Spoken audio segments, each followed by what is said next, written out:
Hey, Sox fans, welcome back. Hot takes and heaters. He is Danny Miller. I am Nick Murawski. This is the MLB centric portion of the Future Sox family, talking all things 35th and Shields. As we record here Tuesday night, June 11th, the Sox game just underway with Drew Thorpe on the hill out in Seattle. So we're going to be checking in with that and all the things from our 17 and 50 Chicago White Sox. Unbelievable. What a series it was in Boston. I know Danny's got a lot of things to say about how Pedro was managing, but I'll let him talk for himself. Danny, how are you, buddy? Hanging in there, man. You know, the biggest thing, really, I mean, we're gonna get into some things tonight, honestly, but the biggest thing about what I'm feeling right now is Yeah. I'm not feeling a lot. And then I Okay. made a tweet about that yesterday Yeah. that I think some folks may have mistaken for me just completely giving up. It's not the case. I said my White Sox fandom is broken. And I meant that basically because, when you see these losses that the Sox have been, especially the last week and a half or so, where they're up late in games and the offense is finally doing some things to help out the pitching staff, and the pitching staff just shoots itself in the foot over and over again. Uh, I found myself upset, a week and a half ago when this was going on. The Cubs Mm-hmm. series. Yeah. In over the last couple of games, you just felt it coming. It's the eighth inning and the White Sox are up, and they're going to find a way to lose. And they did last night. And I found myself sitting here not only not surprised, but just kind of emotionless about it. I didn't get upset. I didn't get angry. And that was kind of where my head was at with that tweet. Was I'm just a little disconnected at the Mm-hmm. moment. I'm not going anywhere. I'm not Yep. walking away. For those of you who reached out to me and told me that you enjoyed the show and hope that Yeah. I didn't walk away from that. I appreciate your concern. Uh, Yeah. I just I feel a hear little you. I disconnected hear right you. now, and Yeah. that doesn't mean that I'm not hoping for better days. So, Yeah. anywho, the It's dogs. I okay. still It's got one that okay. is really looking bad, and Oh I'm not boy. so sure about her. She may be making her way to the Rainbow Bridge here soon, but Oh fingers are man. still crossed. Yeah. But anywho, man, let's move on to Yeah. brighter things. How are you, Well, man? What's uh, things? How's things in the world of the Murawski clan? yeah, things are good, man. I'm right there with you, lockstep, man. You can. There's nothing wrong with just having some of those lows, man. Just feeling apathetic. Like the Sox are just they exist, right? They're just there. That's that's honestly how it's going at 17 and 50. But I was still really red hot when they lost to the Cubs both those games after having 5-0 leads. Danny, I was hot, and I don't want to throw my buddy Pat Hester under the bus, but I had texted him, I think after the first game, and just said, I'm livid, man. This is old school Nick livid, and he's just kind of like he kind of has got your approach, which is probably a healthier approach of no high, no low. This is what's to be expected, especially this year. But come on, up 5-0 against the Cubs and you blow it. The same thing happens the next night, and we've seen it so many times. Case in point, game one of the Seattle series. Our guy, Mr. Reliever, Michael Kopech, coming in and surprise, surprise, doesn't know what's going on. And then Leisure gives up, the grand slam. Podsednik talking about it in the pregame on NBC Sports Chicago about overthrowing. And I thought he had some good points, Podsednik. Like that is a real thing. If you're squeezing a little bit, if maybe you don't have your best stuff and you're like, well, I've got this, I could have this triple digit fastball. Let me just ramp it up. And Danny, when you overthrow, everything gets out of whack in terms of mechanics. Yeah, I 100% agree. And real quick, newsflash here on Yeah, Tuesday break evening. it. If Break you're it. watching live and if you're listening to the recording later on this week in the podcast, Martin Maldonado actually just had himself a little slow base hit that turned into an RBI with bases Wow. loaded here in the top of the Unbelievable. second. Yeah. So Get those what was he like ballots in. 0 for 30? What was it, 36 or 37? Drew I don't even Bogues know. in the chat says first hit since May 11th. Hey, thanks for that, Drew. Appreciate you. Oh my goodness. That's been a rough ride, but Yeah, and I hate to start out a show like tonight because sure. as Drew also points out in the chat, it's Happy Drew Thorpe It Day. is. You know, Absolutely. Yeah. he looked good in the first inning. He You and did. I talked a little bit off camera right before we get Sure. started here, and man, Yeah. I got to tell you, I wish I could be more excited for him because I am looking forward to seeing what he can do. It's just you say to me that Pat and I kind of share an approach, and for me, I don't know if it's an approach. It's a deadness, man. It It's like is. something Well, inside of me yeah. is dying. It's You know what I'm true. I mean, saying? we were talking, on Sunday night, Pat and I on Good Guys Talk Back about just being calloused as a Sox fan. And I do want to get your take on some of the latest trade rumors. And I feel like every week we got to check in where we're at mentally about some of our big assets leaving potentially with, the deadline now, what, a month and a half away or something. But, our team, certain guys continue to be connected with other teams that are clearly built for October and beyond. But, you feel calloused as a Sox fan, at least I do, because we've been through so much. So much has happened, not necessarily since, the most recent rebuild, going back to the fall of 2016, but as long as I've been a Sox fan, trading away superstars, letdowns, all that kind of stuff. So I don't know if that falls into the callous, just kind of feeling nothing, but it is a very limbo stage right now with this team. And the Drew Thorpe thing for me, you kind of know my stance on the prospects. I'm not trying to get up for the letdown, as Johnny Nani would say. But here's a guy that was the get back amongst the get back from Dylan Cease. 23 years old. I mean, throwing pretty well and down on the farm. Take me back just briefly to when Thorpe did come over in the Dylan Cease deal. Was that exciting to you when you started to get to know Thorpe and see a little bit of him, especially in Double A? Was that exciting? Of okay, I think we got something here. Yeah. So for me, I don't know if you'll remember, we did talk about this a little bit. We did, yeah. And I did not share a lot of folks' enthusiasm with him being the headliner in that deal. I thought Jacob Iriarte, or I'm sorry, Jairo Iriarte was going to be the guy there that was going to, possibly come here and do some things. I felt like Drew Thorpe's lack of velocity on his heater, as we are part of it here, we are hot takes and heaters. I just throw that one in there. Absolutely. But his Yeah. fastball only touches about 92, 91, 92 on average. But he's got that drop off the table, 81 to 82 mile an hour changeup that everybody talks about. That's bread and butter. And it is phenomenal. So I wasn't, totally sold on that because I figured guys in double A and triple A might, figure this thing out and catch up to it. When they time it up, it was going to get, banged around a little bit. But if you look at his numbers across all his time in double A, even before the White Sox here, he's got close to 200 innings pitched and, 200, he's over a strikeout per inning. His whip is in like the 090s, like 091, I think, across all his time in the minors. Dude's doing some good stuff. Mm-hmm. And I am here to, eat a little bit of crow. I did not think that he was going to be able to keep it together for as long as he did. I will admittedly say I was wrong, and I hope that translates here at the MLB level because I do believe that the White Sox organization see him as part of their future. So, Yeah. here we are, Future Sox, talking about the future. Yeah, I mean, this is I think was something we've highlighted for. I mean, since we kicked this show off, it's just Future Sox is going to play an important role, I think, in the fandom and in the way Sox fans consume information, especially this year.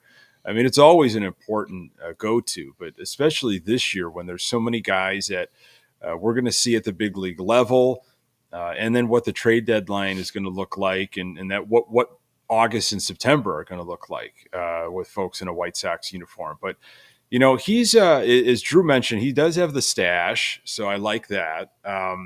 He's got kind of like a short arm. He doesn't have a long extension like a Verlander. Justin Verlander has that long extension. He brings that arm all the way back. Drew Thorpe looks like he's got that kind of short arm, hides the ball, and not a terribly long stride.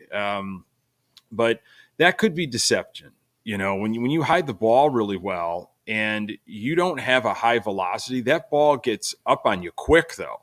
If you can keep that ball hidden for as long as possible, it feels maybe a few miles per hour quicker when you're hiding it. So look, anyway, he's going to have jitters. This is his first go around.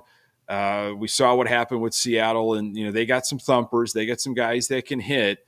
But look, I think what Podsednik was talking about in the pregame was, or maybe it was Beckham, just kind of do what you do. Like it'll translate. Trust your stuff. Don't try to overthrow. Don't try to do too much, which is really difficult to do when you've got all those nerves. You got family there. You're on the road.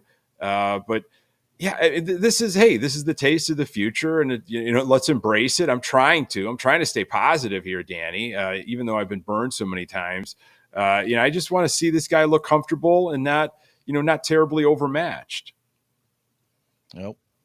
All right, way to go. Sorry. No, I'm watching just too. Yeah. just watching the game. Wait a second. Andrew Did he Vaughn had a field little. his position? Did he actually field his position, unlike a Well, Michael Soroka over the weekend? Oh my yeah, goodness! so Thorpe made his way over to first base to cover on the play to Wow. liner. PFP.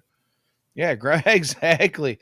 Vaughnio kind of scary sometimes a little bit with a mishandle there, but he was able to keep it in front of him and recover and get the ball over. But yeah, he has done it twice this game. It's nice to see that he has got the mental acumen to get over and field his position nicely.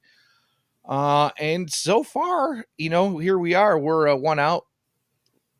Make that 2 outs into Yeah, the because you got second some ground inning, balls. and he's Yeah. only 18 pitches into the game here. So, I don't know how deep I expect him to go today.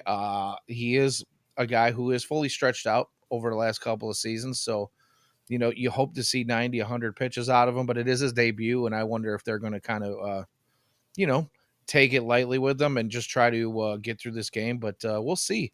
Yeah. Bullpen's been taxed a lot lately, and I would absolutely love to see him go 7 or 8 if we could. But again, Didn't don't did, want to put that uh, pressure on the Rook. didn't Fetty go 7 on Monday in game one? He went 7 and he looked pretty good. Game looked like in hand. It's Yeah, like 88 or 89 pitches and was yeah. still cruising. What else can you ask for? There goes a long ball. Looks like his first double given up there. It's going to happen. He's going to get touched up here, but let's see how he responds. After giving up like something like that.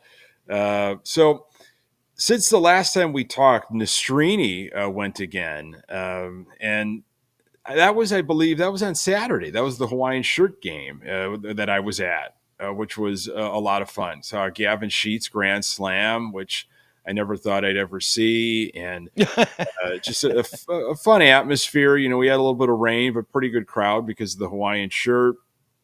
And brought my son again, and he got to see another home run, this time a grand slam, eating a helmet Sunday. There's the joy, folks. He was having the time of his life, and all good things. But Nastrini, struggling with command, walking some guys. So that's got to get cleaned up. And then we saw Cannon again. I believe he came in for a 3-inning save in that Boston series. So of those two, do you have a guy that you're like a little bit more excited than Cannon or Nastrini, as we kind of plot along this year? Yeah, well, and I've been on the guy that I'm about to talk to for longer than the other, and that's going to be Jonathan Cannon. Okay. Just because Jonathan Cannon's been part of the White Sox system for longer, I've paid obviously more attention to him than Nick Nastrini. But Nick Nastrini, I'm not. The thing about Nick Nastrini is he's not one of those guys, even when he was brought over in that trade last year, that I thought was going to be like a top of the rotation guy or potentially could be. If anything, he's going to be lower middle to back end rotation guy, maybe even long reliever.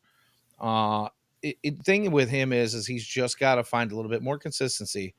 He's got an outstanding slider. We've all seen Hmm. that. You Yeah. know, anytime he comes up, but the problem is again, he doesn't spot his fastball very well. You know, he when he does, it looks great, but he misses a lot, and he doesn't challenge hitters when he misses. He's not, just outside of the zone where you might get some swing and miss. He misses too far.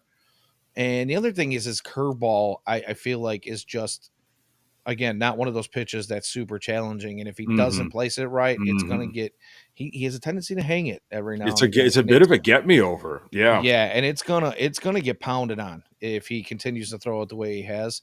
Again, these are all things I believe can be fixed. Sure. And I do believe that he will probably continue to work on some things. And if he gets his command under control, could be like I said, maybe a back end rotation guy or long reliever. But this is a White Sox team that has so many young arms that do have the potential to be part of a starting rotation that I believe there is a starting rotation in our farm system right now. And I'm really hoping that they do hold on to Garrett Crochet, and we'll talk more about that later. Hmm. But I mean, the farm system is stacked with Yeah. really talented pitching. And between the guys that I think can be in a starting rotation, there's a handful of those guys that there's just not going to be enough spots for them in a 5 or 6 man. You're going to need some guys. They say 10 or 11 pitchers starting staff throughout the course of a season, but uh, you know, those guys are going to make their way into a bullpen. We're actually going to have a better bullpen someday. I promise you that. Yeah, So that's a good point. Another double given up by Thorpe, Seattle on the board. This one to right field. So getting touched up a little bit here in the second inning, just after we started talking about how sharp he looked. So hey, you know what? Put the hex on him, huh? yeah, we sure did from podcast land. Cannon, I like Cannon's. His arsenal. It seems like he's got a lot of like dirty pitches, man. There's a lot of movement on his He's stuff. filthy. Yeah, I like that kind. Now, how many can he actually command? I don't know, but he's got, I feel like, a lot to work with, different variations of pitches. So it was good to see him back in action, and he performed pretty well. Yeah, agreed. Really handled, his place in that game when he came in, and when you've got a lead and you're looking for somebody to come in and hold the lead, he did exactly what he was asked to do. It's unfortunate that things did not continue on that way. No, I'm sorry, that was during the win, was it not? I feel like it was. It was a three inning save. Yeah, You're right. I'm sorry. You know yeah. what? I apologize. It's There's just there's been there's so been many so blown. many losses and blown Yeah. games where we have a lead. But no, Cannon actually, you're right. It was a 3 inning, or yeah, it was a 3 inning save that he just looked fantastic in. Yeah. Again, a guy that we've talked about a little bit here. And when you talk about his arsenal, I think it was Ian that told us there he has like 9 pitches Yeah. he can Yeah. throw, but He he's did. really He honed mentioned in that. on 4 or 5. Yeah. The fact that if one of those 4 or 5 that he's honed in on isn't working one year, he might be able to go into the offseason and retool one of those 3 or 4 that he's not using and pull it out of his bag of tricks when MLB hitters figure him out. So that's something interesting to kind of keep an eye on in the future for him. That is that's a good problem. Sometimes you can have, of course, too many. It's like you might be a jack of many trades, but master of few. However, to evolve and to readapt when hitters are adapting to you and you haven't even shown them some of the other things that you've got in your arsenal, that's the patience game. That would be pretty coy. I'd like to see that. And then in the off season, it's like making alterations on some of those pitches, from different angles, perhaps at different speeds. It's like once you kind of have mastered it, well, now you can really fool around with it and see what else it can do for you.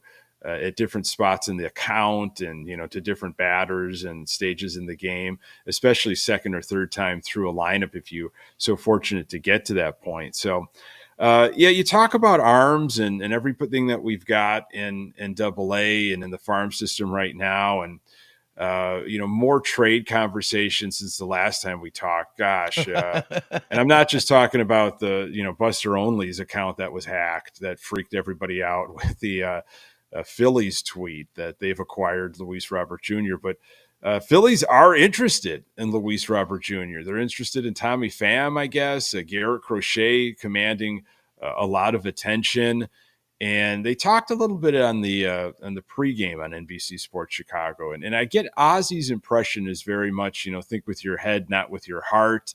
I think there's a lot of Sox fans that rightfully so would be crushed if Luis Robert Jr. was dealt or Garrett Crochet. I get it. I think it's just kind of the business. It's the way that the Sox handle themselves. It's how they are going to go about trying to turn this thing around, similar to what they did the last time. They're going to use their key assets. I, again, don't know if anybody's going to be able to cough up the prospects or the return for a guy like Luis Robert Jr. And I'm really curious of what teams are looking at Garrett Crochet and how they would use him moving forward, especially this year. I mean, both guys have had, of course, injuries on their resume, and the reports are out on Luis Robert Jr. and how little body of work really he has. He's been healthy just about just about every single year he's put on a White Sox uniform, some extensive stuff. So they asked about the return, and Ozzy wanted pitching, Danny, and Chuck wants bats, wants position players, wants bats. So let me ask you again about just your thoughts and feelings. Would you be crushed? Would you be broken as a White Sox fan if Luis Robert Jr. or Crochet were dealt? I don't know about crushed or broken, because I think my opinion on that would probably relate more to what came return if Mm-hmm. either one of those guys were gone. I mean, if the return is monstrous, which it would absolutely have to be. Yeah, yeah. You've got 3.5 years of control at the deadline on Luis Robert Jr., which is pretty much why I don't think he'll be, uh, dealt in this offseason. As much as people are talking about it, I don't really care about his injury history, because we've seen what he does when he's healthy. He can put his name into an MVP race if he stays healthy. Uh, Crushed, I don't think would be the word. I think it would be more disappointed if the return was not extremely large, just due to the simple fact of the amount of control and cost controlled as well for a guy who could be an MVP type player.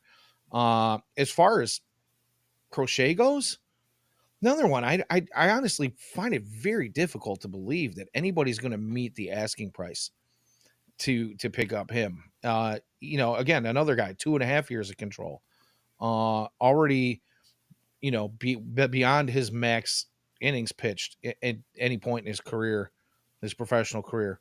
How far is he going to be able to continue to do that? There's a dinger. Andrew Vaughn, how about Andrew it? Vaughn heating up. And you know My what? We man. talked about this before. You Andrew Vaughn did. is not stepping in the bucket anymore. Yeah, you've mentioned it, Danny. Yes. He has stepped. He's stepping out towards the pitcher. His leg kick is a little bit higher. He's found his timing, but Squared that up nice. he Ugh. is not opening up that front hip, Yeah, and he all of stayed a sudden he's closed. hitting. Yeah. Wow, really, really good. I mean, his swing has looked fantastic the last week or so here. I don't have the audio on the game, but this is where Gordon Beckham's talking about the load, one of his favorite things to talk about, and how Andrew Vaughn has the load working. Yeah, You he's can break that coiling. down. He's got the load.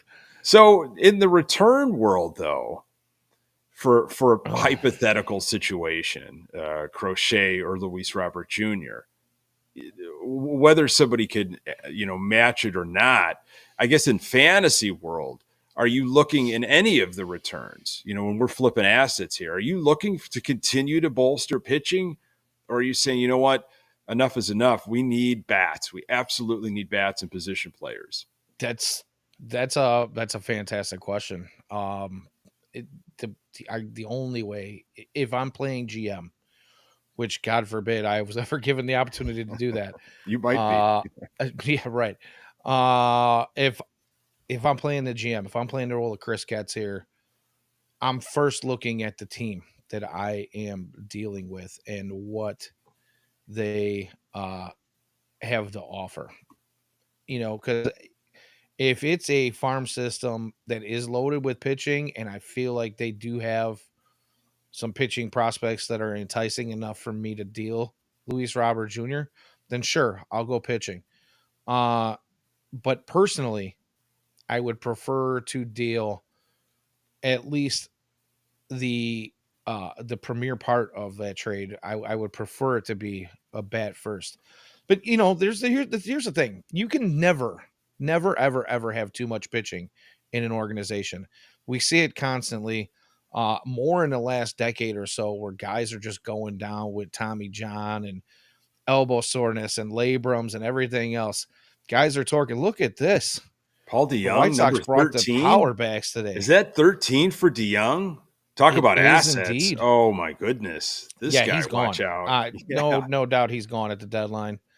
Him and Tommy Pham both going to be playing for So I mean somebody else here that's a come the good end way of of July. looking But at it, Danny. It's depending on who your dance partner is.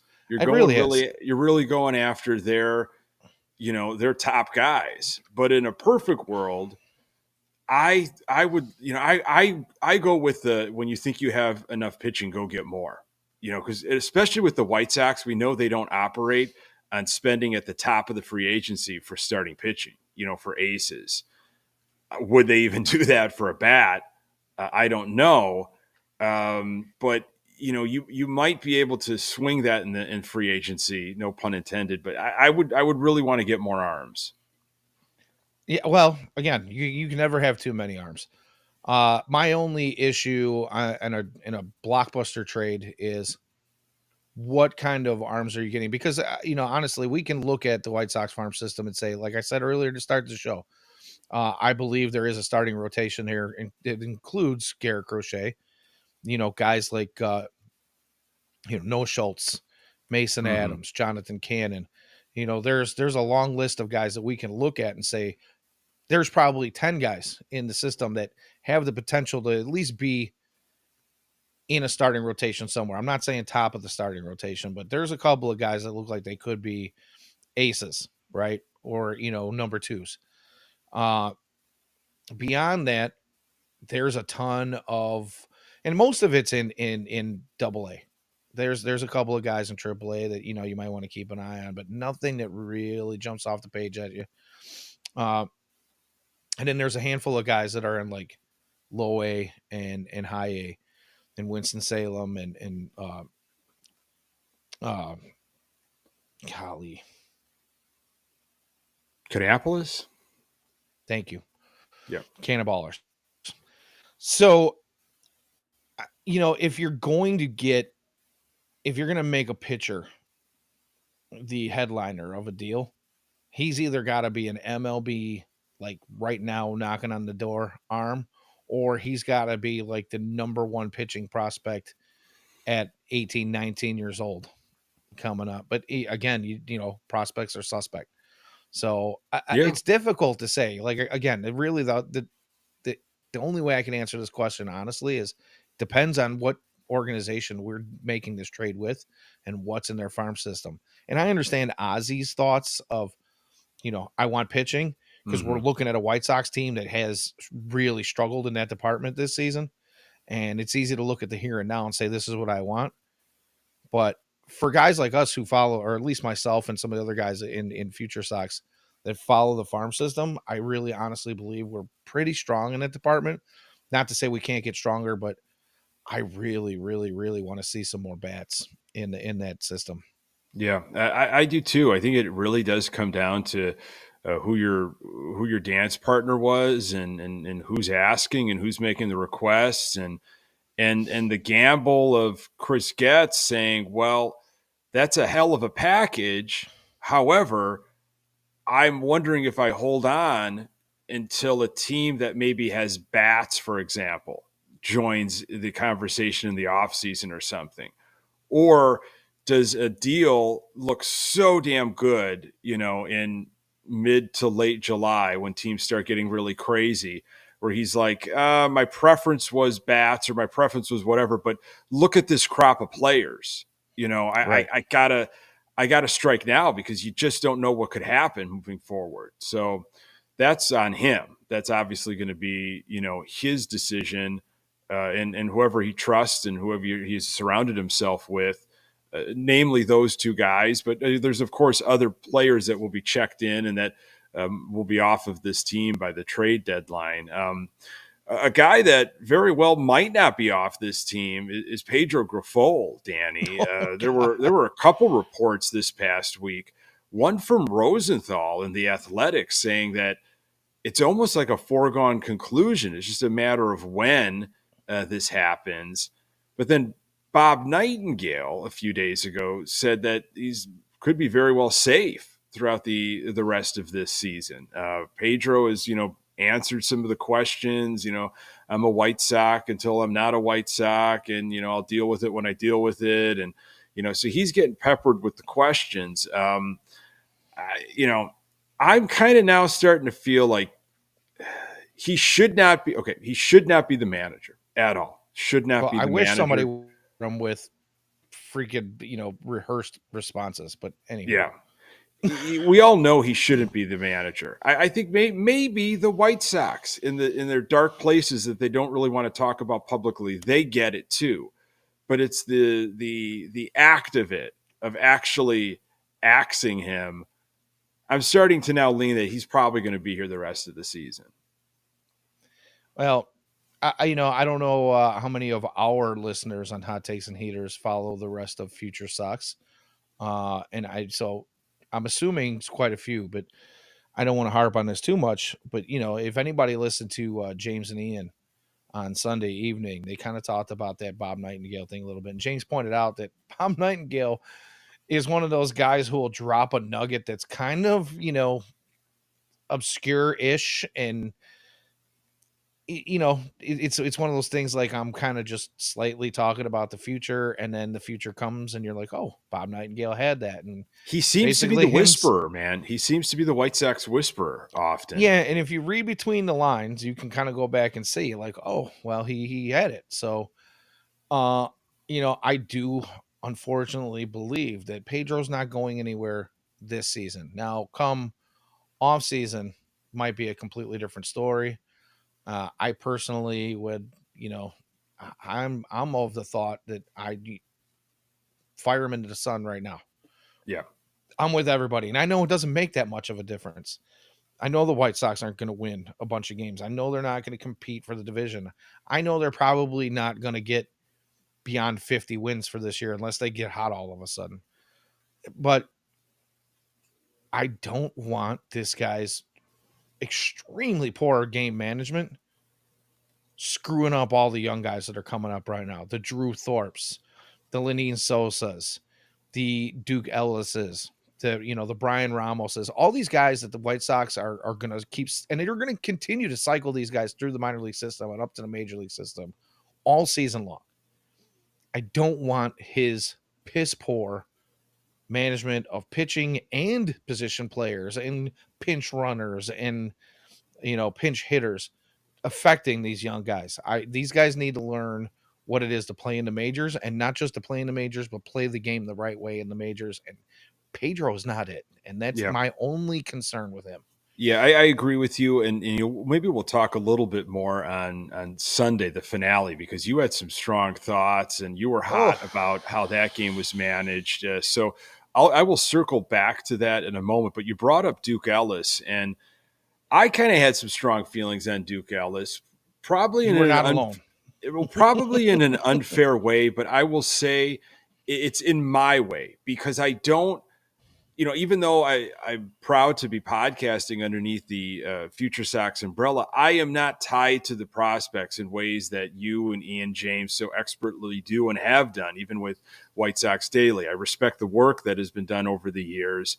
And I defer to you, but I do know, and I said it in our text thread. I can speak for a lot of Sox fans that want results now. When they see prospects coming up, especially guys from Double A, they want players to make an impact. They don't have time. They don't have patience. They don't want to hear the backstory. No excuses. We need to see guys, start making plays. And Duke Ellis came in during the Cubs series, fast as hell, lightning quick. Had a mistake on the base paths, got picked off, but he was running throughout that series. I mean, he can run, he could flat out fly. Was not impressed with his defense. Looked like the lights were a little too big for him. Stage was too big, lights bright, whatever the saying might be. But and then his arm. When I saw a look at the arm on Sunday, that was nothing to write home about. That's my take, but I feel like you've got probably a better, more thought out, and maybe some advice for me and maybe other Sox fans on how to approach Duke Ellis moving forward. Yeah, I mean, I understand where most folks are coming from because you're not alone in your assessment of Duke and hoping that these guys are just going to come up and be, phenoms. They've been talked about. If you're following FutureSox and you're seeing the video, he's got a bunch of those highlight videos over the years that of him running around the field, chasing things down, stealing bases, 2 bases in an inning, and just doing ridiculous stuff, right? And so when you see these things and you hear these things, you expect big things from him. But the thing about Duke Ellis is he missed probably more than 3/4 of the season last year in Double A. He came back and he did his thing, and he's got a very special set of skills. I hate to steal that from a popular movie, but he does. He's definitely a speed demon. That is first and foremost what he's going to be known for as long as his professional career lasts. But he's a guy that can probably hit you between 260 and 280. When you give him time to adjust. And again, he's coming up straight from Double A as well too. He's skipping right over Triple A, and only playing a handful of games last year, and the first month and a half, 2 months here this year. So there's going to be an adjustment period, and I do believe you're correct. I do believe that the stage was a little bit big for him, and he's being brought into games. He hasn't started, right? So he's being brought in like the other day we talk about Sunday when he's brought in the 5th inning. That to me was just not the right place to be bringing them in. Yeah. Corey Julks is a solid defender. Yes. And plenty fast. He didn't need, and he's standing on second base. You didn't need Duke Ellis to come in and steal third, because if you wanted Corey Julks to steal third, he could have done that, or Corey Julks could have scored from second on a base hit all on his own, and you still leave his bat in the lineup and his defense out there. So I'm going to put that one on the coach. It was bad timing. It was a really poor decision, and you're giving a guy who's had 4 at bats in the majors all of a sudden to come off the bench cold. It's not an easy scenario for a rookie. So I think that, given time, he'll make some adjustments. He'll look better. His defense is perfectly fine, by the way. I know a lot of fans have not been happy with that. His arm isn't the greatest. I'll give you that. It never really has been. It's not terrible, but he's not Andrew Benintendi. I'll say that right now. Andrew Benintendi's got a wet noodle for an arm. He has no business making the money he's making. I'm sorry. But yeah, it is what it is. Yeah, I just don't want you people made me to feel a little throw bit him better. Yeah. I don't want people to throw Duke Ellis under the bus. Is he going to be some superstar outfielder? No. He's going to be. I don't even know that he'll ever be an everyday starter. I don't even think he's a Billy Hamilton, where Billy Hamilton had those times where he started for long stretches. Super utility guy, perhaps. I think, he's going to be a 4th outfielder that maybe gets 2 or 3 starts a week when you're trying to give other guys breaks. And that's about it. Yeah, speaking dog, of my lifelong buddy from back in the day. We grew up together. Good to see you, brother. Thanks for checking in. Thorpe trying to get out of this inning here in the 3rd. Sox hanging on to now a 3-2 lead. some infield stuff was going on. Maldonado wasn't able to throw out a runner, no surprise. It's not always just on the catcher; it's also on how the pitcher holds a guy on. But now it looks like a double down the line, and the Mariners are in business here. I think Thorpe might be at 40-something pitches here as he's trying to get out of the third. But speaking of Maldonado and starting, and a guy that gets way too many starts, and Maldonado definitely factored into Sunday's situation. I mean, that could have been a series win for the Sox. They could have taken 3 or 4 of Boston. Doesn't really matter. Maybe not, but it's the microcosmic stuff. It's the marginal stuff. It's the game within the game. The game that Pedro was playing, the one-run game that he loves, that he completely mismanages and does so poorly at. It's that type of stuff that snowballs and has been for his tenure that kind of puts the Sox where they are. And, Maldonado came up a couple times, I believe with, ducks on, if not bases loaded. And there was a refusal to pinch hit for him. He has got a hit in this game here on Tuesday as we record, but coming into the game, 071. There's this ironic, whatever you want to call it, social media movement on Twitter X to vote Maldonado in. It's so dumb, by the way. I'm just going to stop you real quick and tell you. Thank you. I think I haven't wasted a single moment of my time to do this. I absolutely hate it. I'm sorry if you're one of our listeners. I'm going to call you stupid. Thank you for saying that. It's the dumbest thing ever. We've got Garrett. The White Sox are going to get one representative at the All-Star game. One. You want to steal it from Garrett Crochet right now to give it to Maldonado because you're pissed off at the organization? Stop it. Stop it. It's really taken on a movement, and I don't know. I'm almost positive Schriffen believes it's a real thing that Sox fans. That we just love Maldi. Schriffen made a comment this past weekend. He made a comment during the Boston series. You're right. About how there's this movement to get Maldonado. Sox fans really getting behind him and everything. And Stone's response was dead silence. He had no retort. He provided nothing to the conversation. He didn't want to throw another log on the fire. He didn't want to fuel it at all. He just left Schriffen out there to hold on to that comment.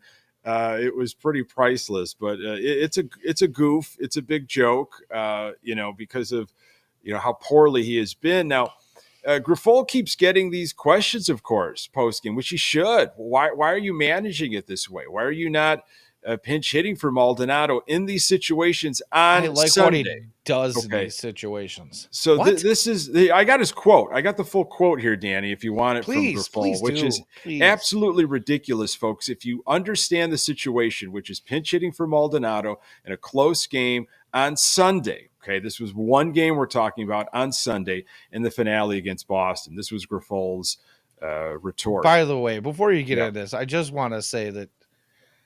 Oh, I lost my train of thought already. All right, I just watched because Maldonado. As soon as I looked up, Maldonado's at bat. You thought he went yard? He just popped. I just lost my mind. All right, all right. So, well, let me help you find it here in this quote from Grifol.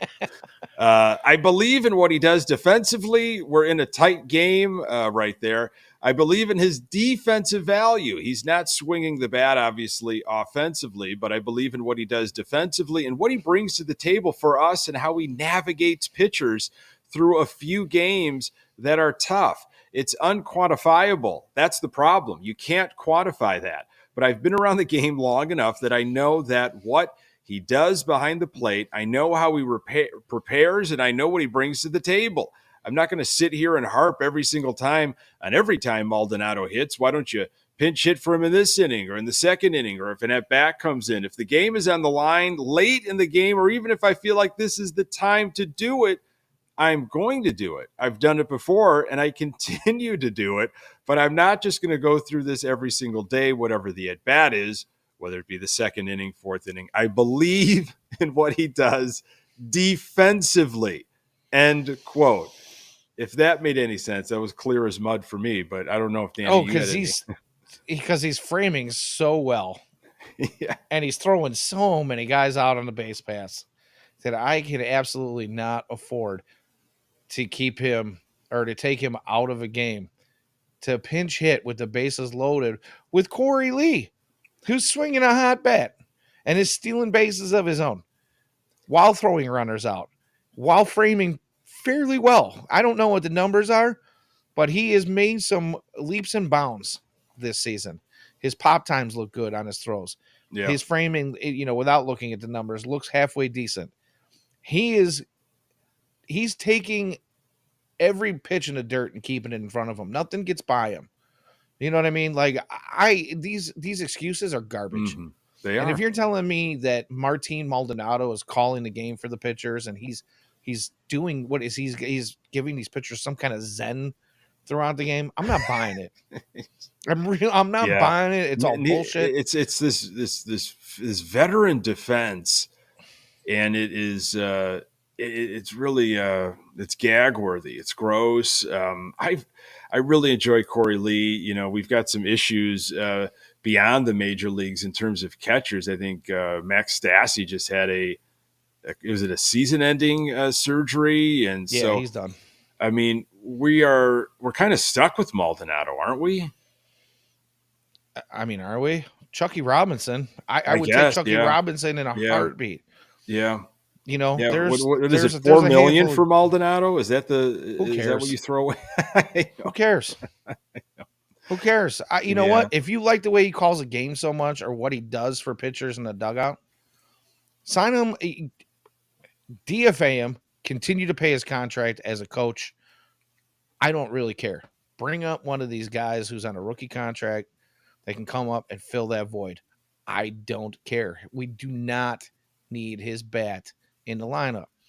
If we don't like the way, if Pedro doesn't like the way Corey Lee is calling a game, call it from the dugout. Send the pitches into him. Let him use his pitch com to send it to the pitcher and call it a day. The excuses are plentiful and they're all bullshit. yeah. Pardon me. Sorry. It's Getting fired up. It's time as you for should. another one of Yeah, my there you here. go, man. Rip one. So you know, it was a tough week, and that's an understatement. You know, because Sox made history, of course, with their 14th loss in a row. In really pathetic fashion, with Danny Mendick on the mound throwing lollipops.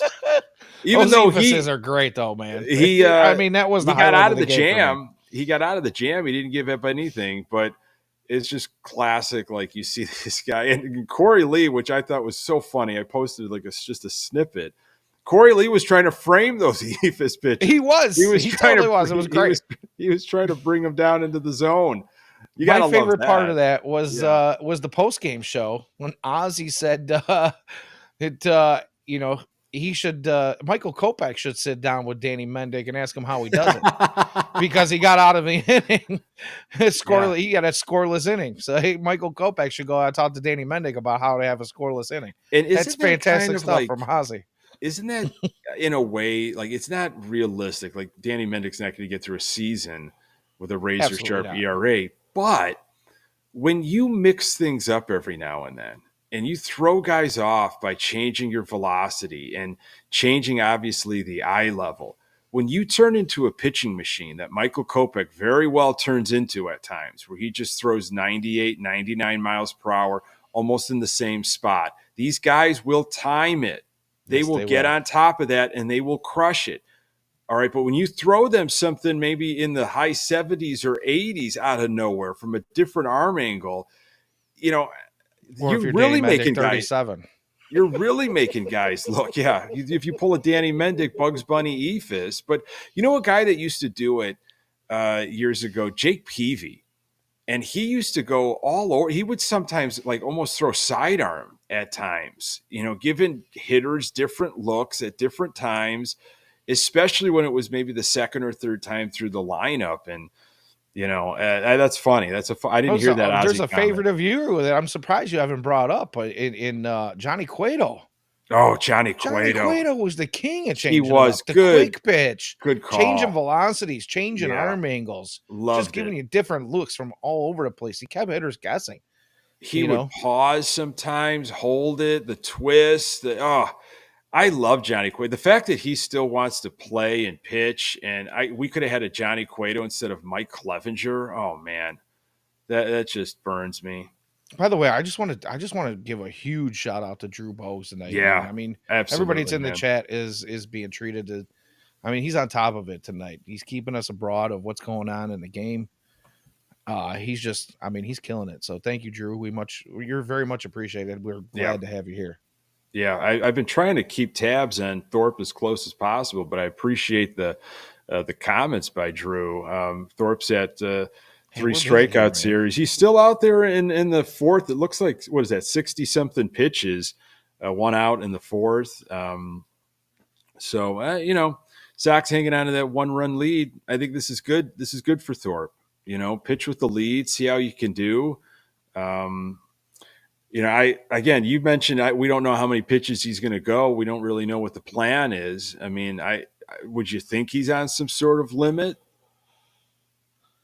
No, like I said, he's got over the course of last year and this year, I believe he's got basically about 200 innings, like 199 in the third or something. I think you let him go at least to 85, in my opinion. Do you try to He's get him been out of the throwing. game with like a good taste? Do you try to get him Well, out I on a mean, high that's the note? thing. You're definitely paying attention to him now as he creeps up on 70 here with 3 1/3 under his belt. So you want to see what kind of where his command's at. Is he losing any velocity? Is the curveball not breaking the way it should? We obviously going to be watching all that stuff, but he's a rookie. You try to get him out of there with a lead, but the problem is the bullpen hasn't been able to hold a lead either way. So Exactly. I don't really Right. know if you're doing him any favors I by think this is yanking a him with a lead. singular. You're just eyeing in and zoning in on Thorpe, Danny. You're like, I'm just kind of looking at his body of work. I know what our bullpen's like, and I can't worry about like, oh, if I turn it over to the bullpen, I'm just here for Thorpe. I think that's how you kind of have to look at it.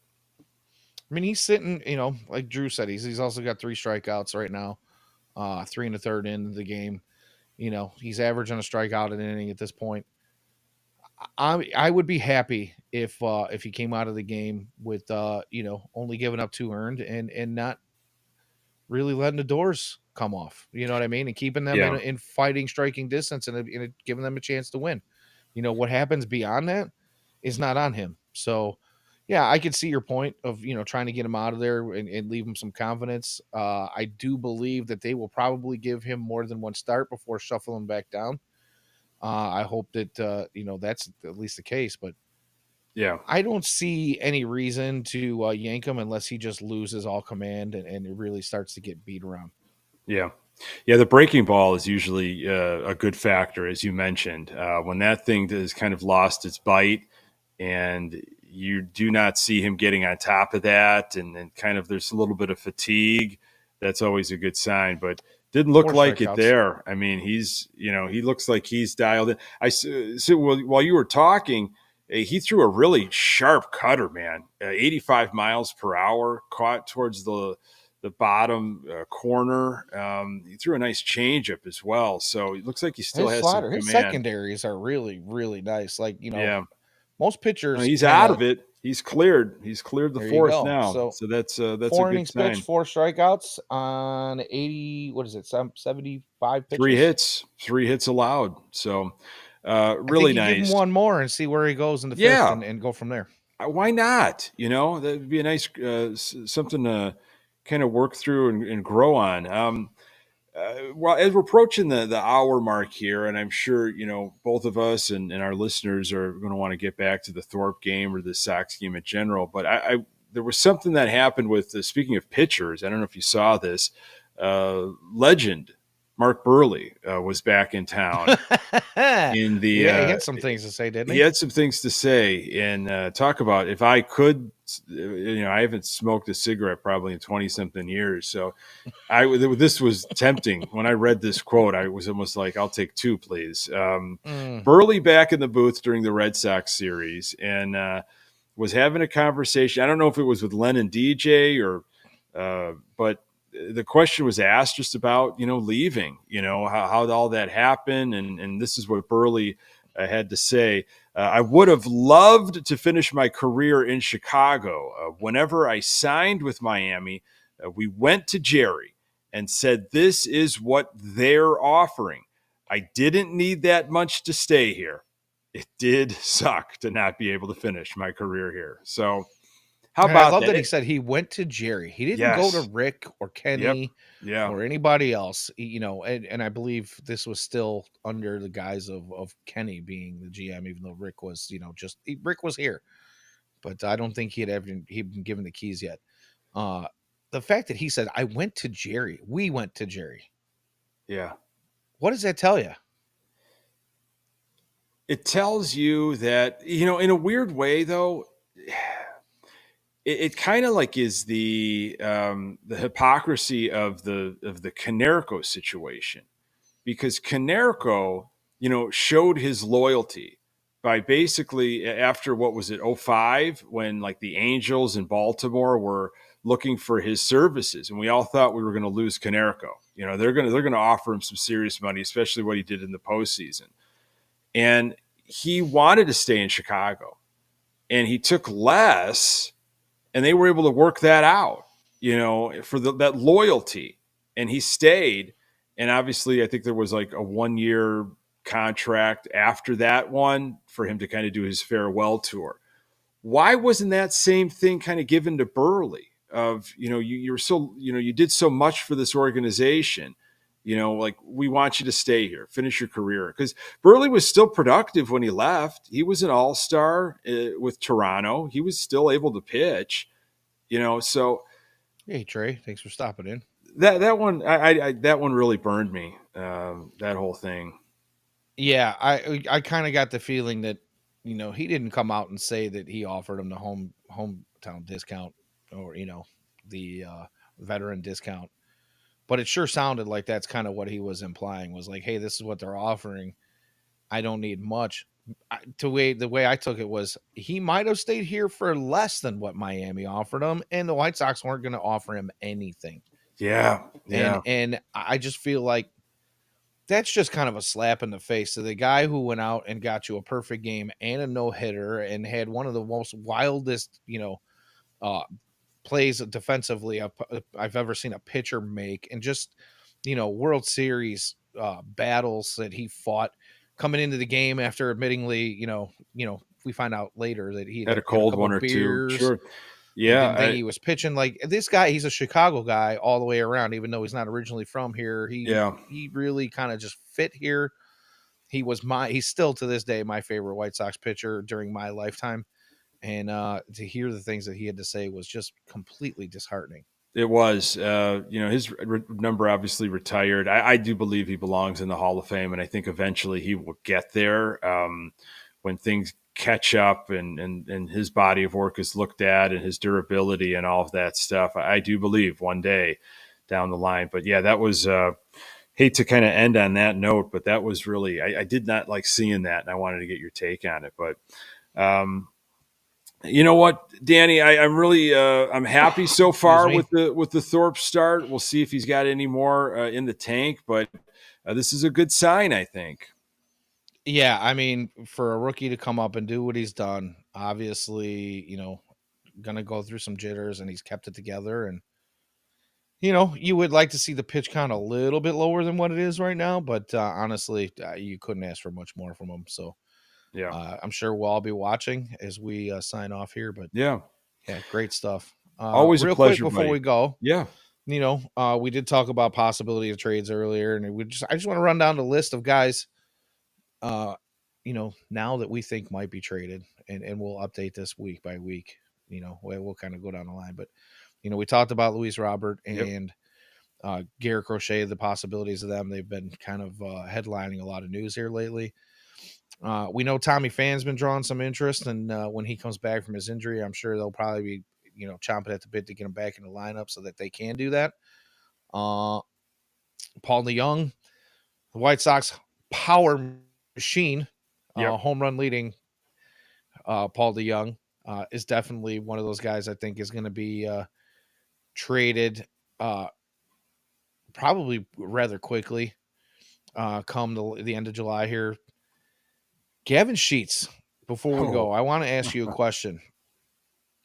I believe Gavin Sheets has earned himself some trade value. I think a lot of teams are starting to notice that his bat to ball skill is better now, even if he's not selling out for power. Where's your head on that really quickly here?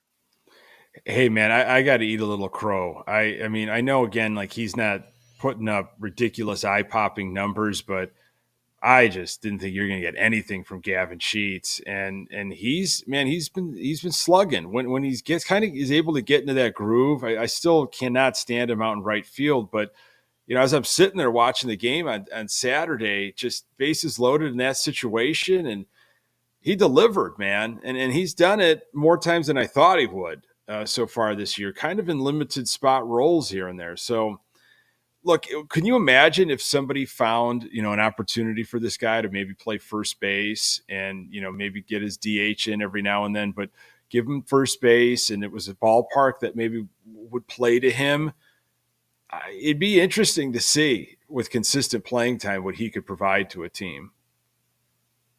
Yeah, I agree 100%. I don't know what kind of return you'll get for him, but if the White Sox are looking to sell off anything that has any kind of value, I imagine he may be a guy we do not see in August. Yeah. Yeah. So, I think that's a good point.